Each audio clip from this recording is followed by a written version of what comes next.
Proverbs 3. I read from the Institute for Scripture Research, the ISR, because it takes a direct translation from Hebrew to English, Greek to English, and Aramaic to English.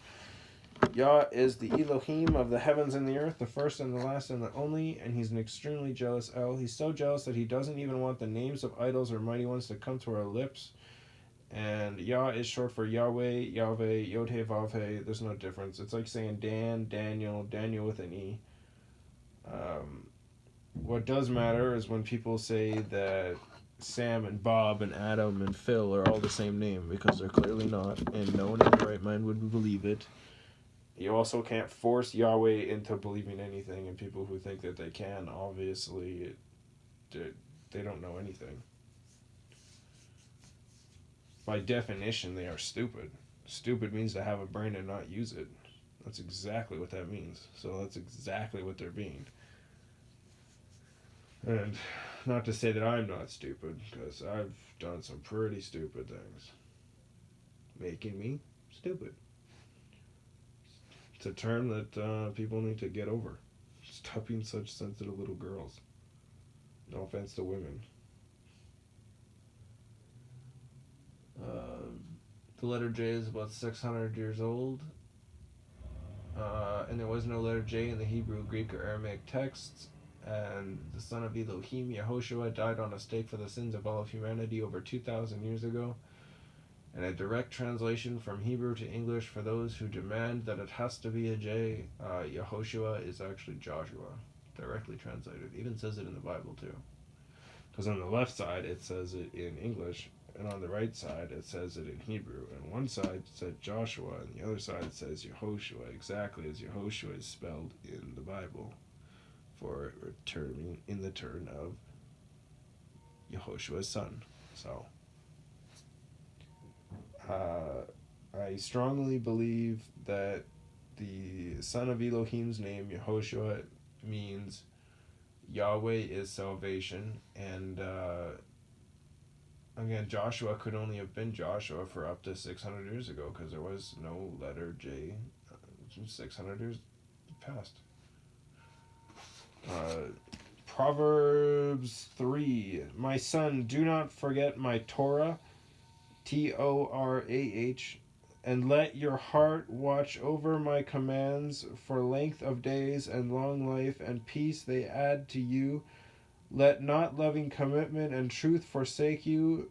Bind them around your neck, write them on the tablet of your heart, thus finding favor and good insight in the eyes of Elohim and man. Trust in YahWeh with all your heart, and lean not on your own understanding. Know him in all your ways, and he makes all your paths straight. Do not be wise in your own eyes. Fear YahWeh and turn away from evil. It is healing to your navel and moistening to your bones. Esteem YahWeh with your goods, and with the first fruits of all your increase. Then your storehouses shall be filled with plenty, and your vats, V-A-T-S, and your vats overflow with new wine.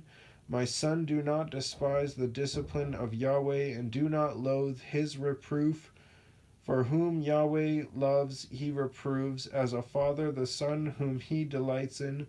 Blessed is the man who has found wisdom, and the man who gets understanding, for the gain from it is better than gain from silver, and its increase than fine gold. It is more precious than rubies, and all your delights are not comparable to her. Length of days is in her right hand, riches and esteem in her left hand. Her ways are pleasant ways, and all her paths are peace. She is a tree of life to those taking hold of her, and blessed are all who retain her. YahWeh founded the earth by wisdom. He established the heavens by understanding. By his knowledge and depths were broken up, and clouds dropped down dew. My son, let them not depart from your eyes. Watch over sound wisdom and discretion. Then they became life to your being and an adorning to your neck. Then you would walk safely in your way, and your foot would not stumble. When you lie down, you need not be afraid, and you shall lie down, and your sleep shall be sweet. Do not be afraid of sudden dread, nor of the ruin of the wrong when it comes. For YahWeh is at your side, and he shall guard your foot from being caught. Do not withhold good from those who deserve it when it is in the power of your hand to do so. Do not say to your neighbor, "Go and come back, and tomorrow I give it," when you have it with you. Do not plan evil against your neighbor, seeing he dwells safely beside you. Do not strive with a man without cause if he has done you no evil. Strive is Strive. Do not envy a cruel man, and choose none of his ways, for the perverse one is an abomination to YahWeh, and his secret counsel is with the straight. The curse of YahWeh is on the house of the wrong, but he blesses the home of the righteous. He certainly scoffs the scoffers, but gives favor to the humble. The wise do inherit esteem, but fools are bearing away shame.